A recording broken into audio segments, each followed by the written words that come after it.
it's 50 years of rock, and we got ZEUS in the place. I mean, what's your memories of the first time you went to the whiskey? Came to see some bands. I moved here in '86. I came here in '86 to work with Rudy Sarzo and Tommy Aldridge after the Ozzy hiatus when Randy Rhoads died, and we put a band called NRG together. And during the getting to know LA, I came to the whiskey, and Well, that's some veterans right there. Tommy Aldridge. Oh. Black Oak to. I remember him when he was in Black Oak, Arkansas. Back in, he performed. He escaped. He was one that escaped. One of the most amazing soloists and incredible drummer. Incredible drummer. I was a drummer originally. He never aged. I mean, No, Tommy still looked like a teenager. Tommy is indomitable. I mean, he's just It's like he's a machine. Formaldehyde or something where he didn't age. My very first minute in LA, I went up to Rudy's house up on Mulholland at the time, and Tommy was jogging up and down the hills with weights on. He couldn't be 145 pounds sopping wet, and here he's got 20 pounds of weights on him, and he's running up and down the hills. Well, it showed in his playing. The guy's a monster player, Yeah. and it was an honor to be. It was an honor to be in his company. Yeah. No, it's amazing. So Mayday was the band. A&M Records. We just passed it. I'm talking about the hallowed lot. Started as the Charlie Chaplin Studios, legendary in Hollywood. A&M Records, what an incredible label.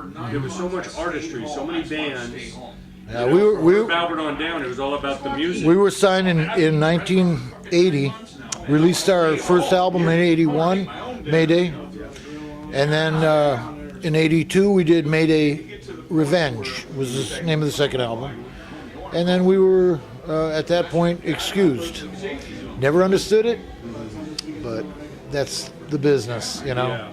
And to this day, I think a lot of people wonder why such a great band as Mayday was let go, and I think it was quite a funny story actually.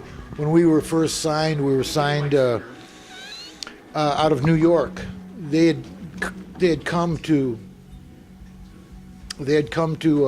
see the band perform at Bonds International up in Times Square, and at the time we had borrowed all of Foreigner's on stage gear to perform our showcase. Well, we weren't showcasing per se. We were performing that night. Mick granted you the favor, or what? Well, it was Mick. It was his guitar. Well, it was his road manager, Mike. And so he said, "Dave, can borrow a couple of things from the band?" He goes, "Take it all. I don't care." So we did. I mean, we borrowed the whole setup, and they came and saw us, and we were like, "Oh man, this band's ready to go." They signed us, and then after we did the record, they said, "Well, here, tell us what you need to complete your list to go on tour." Well, we didn't even own a practice amp.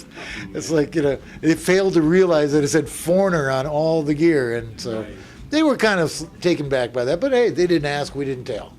And back in New York, we were doing the couch tour. We don't own the gear. I mean, the business changed so much. What are your greatest memories back then? Because there was a lot of labels. There was billboards up and down the Sunset Strip for music. It was really right. See, I'd come from I was doing the whole New York thing. I was working at CBGB's as a security guy, but You my got dad. stories about Hilly. Oh my God! I was doing security, but then I was also performing in probably the hardest rock band in New York City at the time, a band called Sun, which we Sun? Sun S-O-N. Okay. On the first CBGB's album, it was S-U-N. Yeah. But there was a disco band named S-U-N, and so they changed the name, and then And the funny thing is, after we got signed to A&M, we changed the name to Mayday, not realizing at the time that you can't say the word Mayday on the radio unless it's in reference to an emergency. So when we released our record, it was like, well, there's a song by a band called, well, we can't tell you what the name of the band is because it's not an emergency. We thought it was. Apparently they didn't. I'm not sure if that's a real story or not, but it made for a good story. But anyway. Wow. Do you remember the first time you came to A&M Records and you got in the lot and walked around? Yeah. And it was like Fantasyland, like Alice in Wonderland. It was very, very strange. And I've been there a few times after that too. Yeah. I mean, the Supertramps, the Framptons, the Styx, the damn, I mean, they recorded We Are the World there. The Police. We opened up for Police at CBGB's as Sun. Wow. When we were, that was before. Man, that was the first performance in the U.S. That was their first show. You opened for them. I opened for them. Yeah, my band, Sun. I've interviewed Stuart Copeland about that. He said they came straight off the plane and went straight to CBGB. Straight to CBGB. Well, and we did 2 sets. They did 2 sets, and in between we. So people were already buzzing about Roxanne and all that. Nobody even heard of it. I mean, it was people from England knew about it, and people within the underground knew about it, but for the most part, hadn't even really started playing on the radio yet. So it was underground. It was and the whole hopping and Sting doing the whole reggae rock genre was just trailblazing. Amazing. Yeah. Amazing. We thought we were doing it. Yeah, we had a couple of reggae songs, rock songs as well. Yeah. But yeah, nothing like that. Coming from New York, what are some of the other bands that you saw at CBGB that just were legendary? Of all the punk rock scene, that was there. But then there was also the hard rock clubs as well. There's Gilded Sleeves and Max's and I knew Dirty Dick. All these guys. I mean, it was a really anything there? Or was that before? It was a little bit before my time. I came in '76, and from '76 to '86, I was in New York. Came here in '86, and the Ramones were just like the local band, huh? But then they go over to England and everybody's raving. Hey, I lived in their apartment, okay? It was not clean between them living there and me living there. It was not glamorous. It was not glamorous. It was pretty rough, yeah. It was like I think a whole room was dedicated to just empty bottles. And then they go over to England and the fans showed their appreciation by spitting on him. How was that? That was a very interesting experience as well. Yeah. I always that's a form of endearment. For me, it wasn't. And back in those days when somebody called me a punk, I'm from Wisconsin. Of course, that's what Wayne Kramer said. Yeah. He said, man, a punk was not a good word. No, that was not a term of endearment at all. But hey, look, I enjoyed the rawness of it all. Yeah. It was exciting. It was exciting. It was exciting. I mean, and then coming from there, and the Dead Boys and Talking Heads, they didn't have anything in common, but they had a passion for the music. It was the attitude of it all. It was the rawness and the attitude of it all. It was like they were creating their own industry. I mean, I'm from a different school of music than that. Of course. And but you lived it firsthand. How important is Hilly in the history of rock and roll? Amazing. The movie did him no justice at all.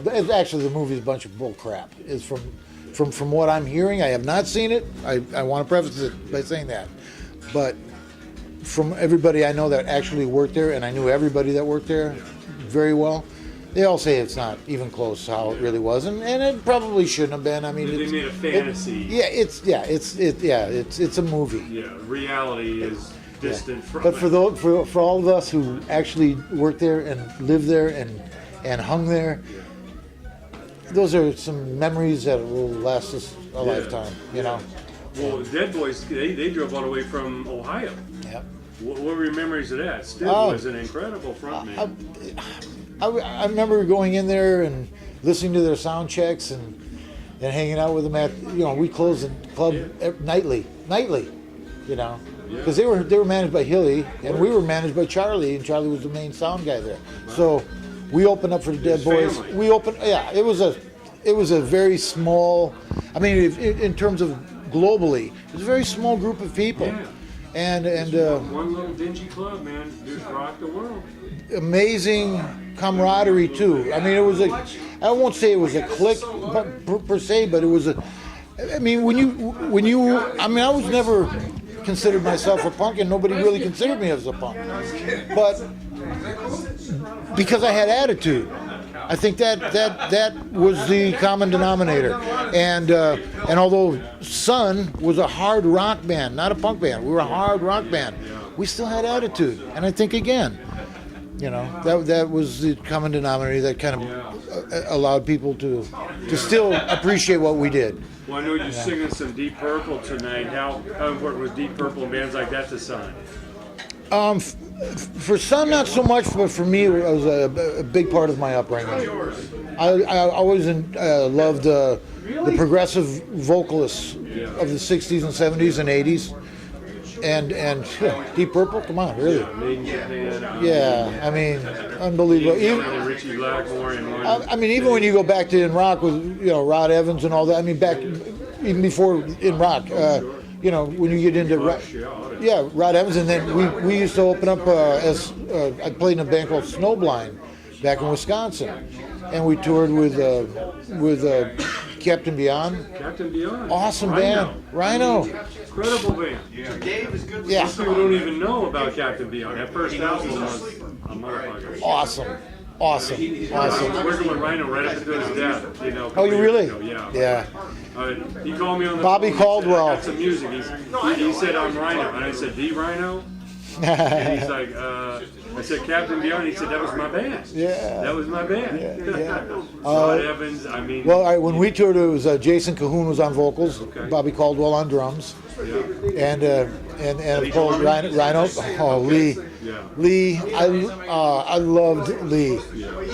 There's what I mean. I can count probably on both my hands of the people that really touched my heart in rock, and Lee was one of them. He just was one of the nicest people on the planet. I mean, I just enjoyed his friendship so much. And so deeply much history missed. here. Iron Butterfly, born on Sunset Lord. Strip. Yeah. Got to be coming See, I out of missed Southern all that stuff, and one of the interesting things for me was when I came from New York, I almost felt like I was like that was my town. And when I came here, it was to join up with Rudy and Tommy. So it wasn't like I had to start from scratch and knock my way around. I was joining people that were well established, and so I was instantly embraced by a lot of people. When they joined the Snake, White Snake, it was during the time that we were showcasing. So I remember the whole thing went down, and I remember sitting at my mother's place in Escondido and watching it on TV, premiere, the Still of the Night video. And I just looked at my little brother and I said, well, I'm going back to rehearsal and nobody's going to be there. And it pretty much was like that. I knew they had to go on the road. It was great for them. It was, I mean, and they made a great choice to go on. But at the time, I was with Coverdale. When he said, what are those blokes doing? I'd like to do a video with them. And I didn't think it was going to amount to shit. And it ended up being one of the greatest videos ever. I mean, it rejuvenated rock and roll, I think, in American rock and roll. Sure. If you remember watching the old in-concert show and seeing the California Jam when Coverdale and Glenn Hughes first joined. Awesome. They opened with Burn, Richie destroys all the equipment. Yeah. I mean, there was 300,000 people. And here again, too, I wasn't really a huge Coverdale fan back in those days. I liked his voice.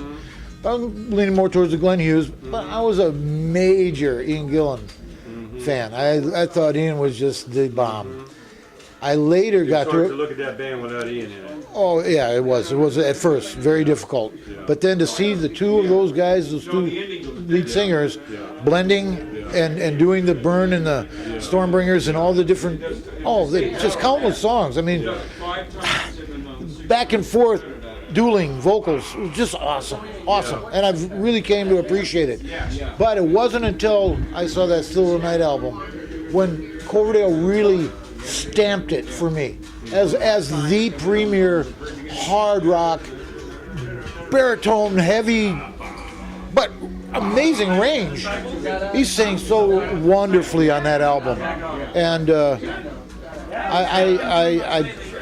I was in awe at that point. Now, where does Richie Blackmore fit in rock and roll history? How important? Where do you place Richie? Oh, Richie, awesome, man. Richie. Did he electrify the instrument? I remember the first time I listened to Smoke on the Water, and I just said, Jesus, really? You know, he's doing the fourths. Thousands of garage bands started the day after Smoke on the Water came out. I watched something the other night where somebody was saying, I think it was an interview where they were interviewing. There's an old interview with John Lord, and he said that some of the worst garage bands in the world, they play that song, it still rocks. As Smoke on the Water gets it. It just, Richie had those licks. He had those classic guitar licks that, you know, come on, really?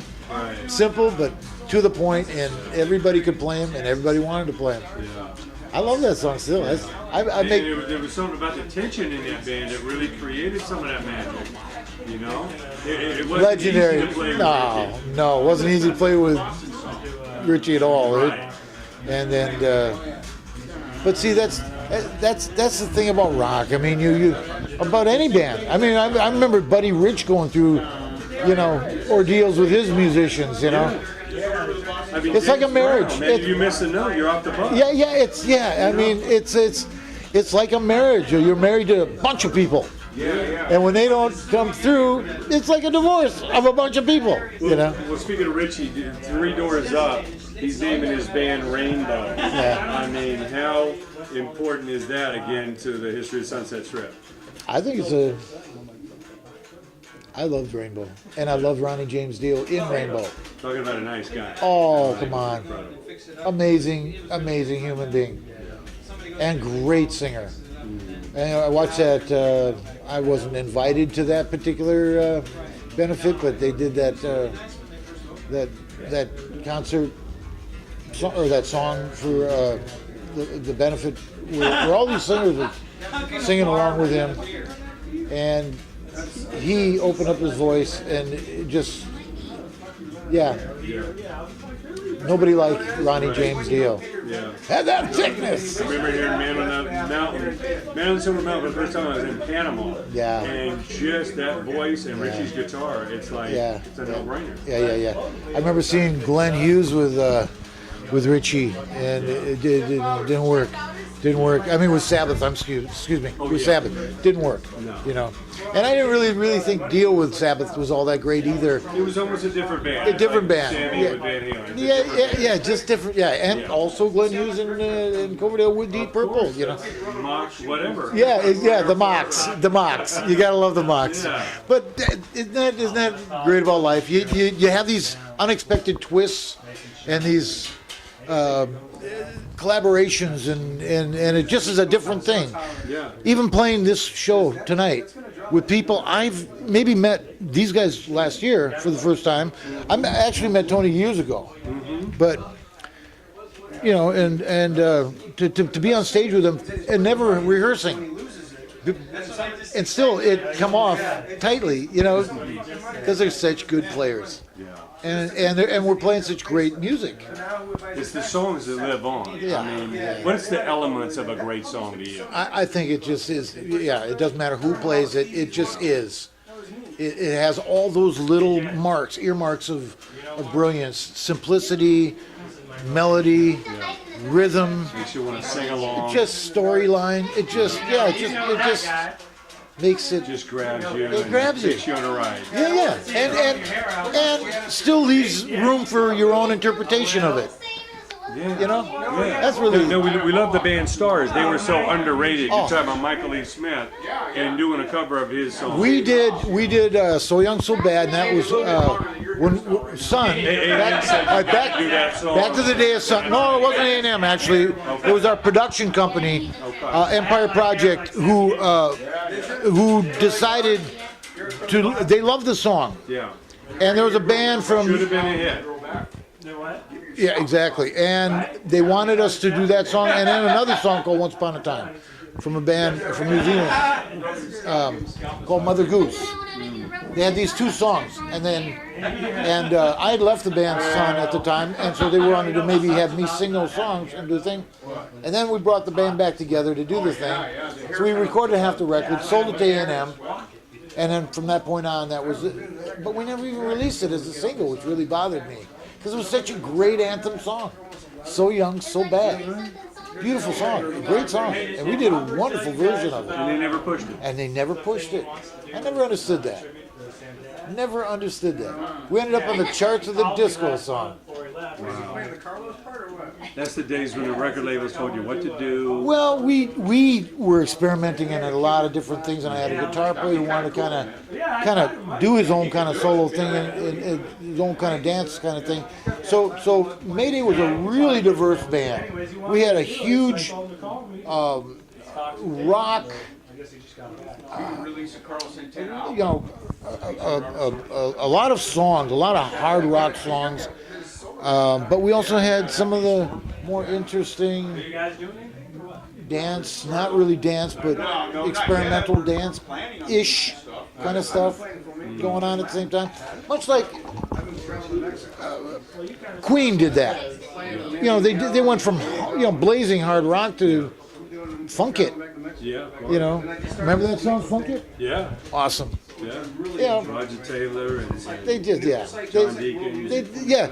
And I love that about the 70s, you know, because that's really where we're from. Knew what you were gonna get. And it always took like 2 or 3 albums to break a band. Yeah. We weren't into the one-hit wonder stuff. We didn't want to go that route. But all the labels were kind of pushing towards that, which that's where the Star song really, I thought, was giving us an edge, because it was such a great song. And we did, like I said, a wonderful version of it, I think. Perfect for the radio, and they never pushed it. Yeah. I mean, there's so many great bands, so many great albums that didn't really hit where they should have. It's amazing to kind of go back. One thing we like to do is tell people about those hidden gems, about those albums. They're just as good as a lot of classics they know, but they never got the spotlight. I think back of all the great bands that I saw. There was a band called Neighbors and Allies out of New York that was awesome. There's just all these great bands that had their little thing, but never got the niche. They never got signed. They never got pushed. But but in celebration of the bands that did endure and have paved the way for so many bands, Deep Purple, come on. What a legacy, what an incredible contribution to music they have. Same with the Zeppelins and Jeff Beck's and all the just Allman Brothers, if you want to go back there. You know, there's been so much good music over the years that I'm proud of. I'm grateful that I've lived through all that and had a Jay Giles band, all those great bands. Yeah. We had his producer as our one of our demos is great. Love Stinks, love it. But no, I'm optimistic. I wrote the song with Mandy Meyer's House of Lords first single, which was "I Want to Be Loved," which I thought was an awesome song, and that was Gene Simmons' first signing for his label. It was House of Lords, and House of Lords. Right, and Post Too Free, and that was their first single. So, and from there I worked with a band, Loudness from Japan, awesome heavy metal band. Yeah. And so I've had quite an experience. I've worked with Rick Derringer to, like I said, just so many great musicians over the years. Let's hope that satellite radio and the internet will be a treasure chest of keeping some of those gems out there to the music lovers, because we go to these YouTube as well. rock shows and there's kids to grandparents there. Yeah. The kids are like, they're wearing the Zeppelin and the AC/DC. Here's the story. I'm standing at Ronnie James Dio's funeral, and Wendy comes out and gives me a hug, and Neil goes, "Who's this?" And Rick Fox says, "This is Zeus." And Neil's like, "Oh my God, Zeus! I saw you at CBGB's back when I was like 14." You know, my mom took me there or something. You know, and we have now reconnected, and he credits me for giving him the inspiration to do what he does, which I don't really see it that way. I think he's amazing. I think Neil is one of the premier hard rock singers on this planet right now.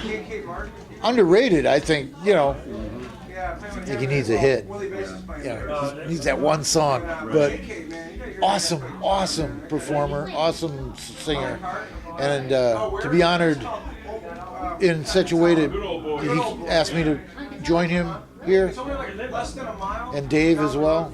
Oh, I'm blessed. And I'm glad to be here and to work with Mike and Tony. Awesome. You know, celebrating so many great years of rock and roll and being right there at CBGB's and living through it. What advice do you give that young singer, that young band, there's somebody in the garage right now that really wants to be the next legend? What do you tell them? Don't chase anything. Chase yourself. Just dig deep. Don't follow. Find what you do. Find what you do and do that. Perfect that. That's really it. Yeah. I mean, you can chase stuff by the time. Everybody's going left, go right, and be the best at what you can. Wherever you know, just don't go anywhere but where you feel you need to go. Because really, at the end of the day, that's really all you're going to have at the end of the day is who you are. And you can sound like this guy, or you can sound like that guy. Chase this, you know, trend in music, or try to get in. But it's like I look at it this way: when you chase music, it's like buying that car, driving it off the lot, and all of a sudden you've lost the value of the car. Or going to buy a computer. By the time you pull that by the time you set it up at home, it's already antiquated.